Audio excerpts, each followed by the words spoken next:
Okay, so I just saw Chainsaw Man, and I had not heard of this movie literally until today. But I saw this adorable popcorn bucket, and I said, you know what I must have? I must have this. I don't have money, but I have this now, so that's important to me. I also have an orange truck, so I feel like orange things are things I have to accumulate now. I have an orange hammock as well. I eat oranges more than I did in the past. And we have an orange president who I hate, but you know, orange, good and bad, exists. We must accept it all, I guess. So, Chainsaw Man is not something that I don't want to talk about it too much in detail because I don't know what is a spoiler. But I will give you a brief synopsis and a brief review. But just understand, I love this movie. It is probably going to crack my top 10 to 15 for the year. I just think it's so well made that, I mean, we'll talk about it. Okay. So here's my synopsis. Our main character is a 16-year-old demon hunter named Denji who's head over heels for a charming schoolgirl. While his infatuation grows for his new love interest, he struggles to remain faithful to his current girlfriend. All the while, there are multiple parties seeking to kill Denji, so he and his pals must scrape, scratch, and claw their way through several extended fight scenes to secure Denji's life. I have absolutely no understanding of this particular anime or anime in general. However, this was a pleasant surprise. The movie's first 30 to 40 minutes play out like a romance drama where we watch a conflicted young man combat his lust, leading to quirky and comedic exchanges. Once the villain is introduced, the story's momentum is fueled by pure mayhem, brought to life with jaw-dropping visuals and artful direction. This may be the best-looking cinematography in any film released this year, and the music is not too far behind, perfectly fitting the mood and emotion being conveyed on screen. I love it. I'm giving it a 9.5. Just gonna get that out the way. Nobody watches the full thing anyway. I have the data to prove it. Please subscribe if you like this, by the way. But this movie is something, again, I had no expectations for. I understand that anime looks beautiful on the big screen, like it just always does. Anything I've seen in the past, like whether it be Dragon Ball Z or just the boy and the heron, like it just looks stunning. But this, I think, is a couple leagues above those because it just like the cinematography. Like again, you just have creative angles. You have, I think, maybe subtle foreshadowing with some of the inanimate objects that are shown at certain points. I'm like, why do they include that in the shot? And then I'm like, oh, wait, given a character's ability, that makes sense in hindsight. And I think that's just so beautiful. The music, I mean, I think it's pop at the beginning. There's like some upbeat pop happening. But by the end, it's like metal. And that's when the action is happening. And everything just fits perfectly. I mean, I can't really comment on voice acting because I was kind of tuned out to the voice acting because I was reading subtitles. But the subtitles, I don't know if this is a thing that is not always done well, but it was done well in the sense that I could read everything clearly, enjoy the visuals, and soak everything in before the subtitles were wiped away with the next scene. You know, I don't know if that matters, but it matters to me because not the quickest reader in the room, despite being the only reader in the room.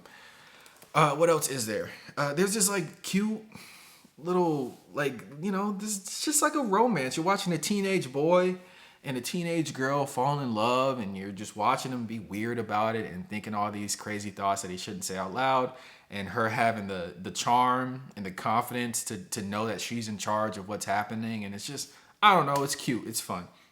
His friend group, again, I don't know names, and I don't know if it's spoiling if I mention names, but his friend group consists of a couple characters that don't have a ton to do for a lot of the movie, but when the battle starts, they come and they show their abilities in pretty satisfying ways, honestly. There was one guy that had a sword, and I'm just like, wow, this guy is cool. Like, he's pretty low-key and quiet the whole movie, but when he pops out with the sword and shows what he's doing and has certain abilities, I'm like, this guy is cool. I favor characters with swords. Like, my favorite Mortal Kombat character is Kenshi. Kenshi? I don't know. Just don't yell at me.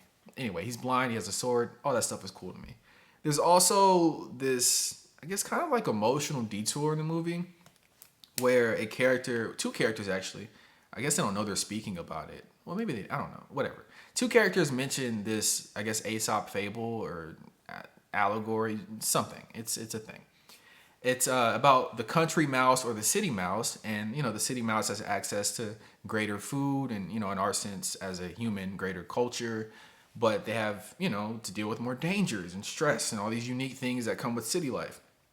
The country mouse is missing out on some of the finer things in life, but they have the peace and serenity that comes with rural areas. And I like moments in movies like that because, you know, you and your friends, if you're watching it with friends, which I wasn't because male loneliness epidemic. I'm kidding. I'm 6'3". Not relevant, but it means something. If you know, you know. We don't struggle as much as the under 6 feet folks out there. Nothing wrong with y'all though. Y'all have better credit scores than me and save money and good things like that. But anyway, yeah, this movie has a moment where it takes an emotional detour and you're just kind of soaking in. You know, these characters are a little bit dissatisfied with where they are, and one of them in particular is only there for the sake of another person, and that other person is not really honoring their dynamic in the best way. And I'm just like, oh, that sucks, because that's a real thing. A lot of people kind of hitch a wagon to somebody in their life, and the wagon they hitch themselves to is not a long-term thing, and they end up losing out on a part of their own ambitions because of it. So this movie is just really good. Really good. The only complaint is I feel like in the first half hour, 40 minutes or so, there could have been a little bit of action in there just to keep people engaged. Because, again, I don't know this character, but I don't see Chainsaw Man become Chainsaw Man until almost an hour in. And I was still engaged and it was still a gripping story. But I do feel like, you know, for those of us who aren't aware, as DJ Envy always says on the Breakfast Club, so for those who don't know, can you explain water? It's just like DJ Envy, like we understand the simple I actually don't understand water, but you get the idea. Anyway, I'm going to stop talking soon. So yeah, I do feel like, okay, throw in some action earlier in, so I feel like I am aware of this person's power. And speaking of power, I don't understand power levels in anime because I don't understand anime, but it's just like, why are people not dying? It seems like blood transfusions are a huge part of the healing process here. They're all Wolverine if they're given access to blood. But I don't understand how, I guess, like different damage quantities would work through different characters. Like if your power is this because you're wreaking havoc on everything, then how come you didn't just disintegrate that person you attack? I mean, again, you gotta let some things go when you're watching a cartoon, but it is what it is. Fun movie. I'm definitely gonna see it again. I feel like I don't know if it's gonna be in theaters, but I saw it in IMAX, so it all looked great. I think it might sound better in Dolby. I feel like some of the explosions were great, and the action itself was great in terms of the audio experience with it. But I feel like in Dolby, it would have taken it up just another notch for me, even if it took down the visuals a notch. It just would be a fair trade-off because the action is great visually, audio-wise. I wanted a little bit more, so we'll see. But 9.5 out of 10. Highly recommended, even if you are a person like me who has no understanding of any of this. I just think it's a good time. Thanks for watching. One more appearance from this little guy. I don't know, man. Capitalism, like, you don't like it. But then this happens, and it's like, yeah, I'll pay $40 for cheap plastic and a popcorn bucket with zero utility. I'll do that. I'll do that many times, as you can see behind me.